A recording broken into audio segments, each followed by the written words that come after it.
ဖြစ်ခဲ့တာတွေနဲ့ပတ်သက်ပြီးတော့စိတ်ထဲမှာဘာအကုသိုလ်မှမဖြစ်စေနဲ့တဲ့စိတ်ကိုတန့်ရှင်းအောင်တုတ်တင်ပလိုက်တဲ့ပြီးခဲ့ပြီးသားတွေကဘာမှရှိတော့တာမဟုတ်အဲ့ဒီဘာမှမရှိတော့တဲ့အရာတွေကကိုယ့်ရဲ့စိတ်ကို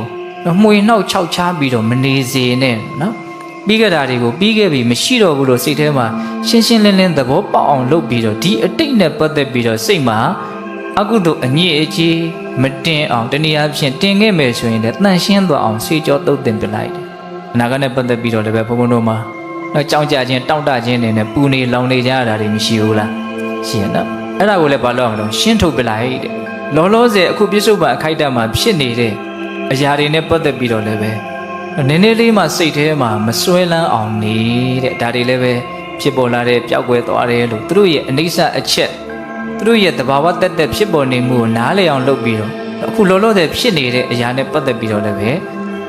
မစွဲယူနဲ့မစွဲလန်းနဲ့မေ့စေစေတော့ဂဟိတတိနော်ဒါဟာငါဟာပဲဒါဟာငါပဲ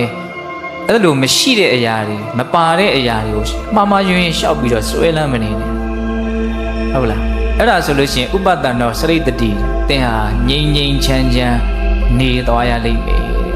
ငြိမ်ချမ်းသွားလိမ့်မယ်တဲ့သင်ရဲ့စိတ်ကလေးဟာငြိမ်အေးသွားလိမ့်မယ်ဥပတ္တနောစရိတ္တိငြိမ်အေးသွားလိမ့်မယ်တဲ့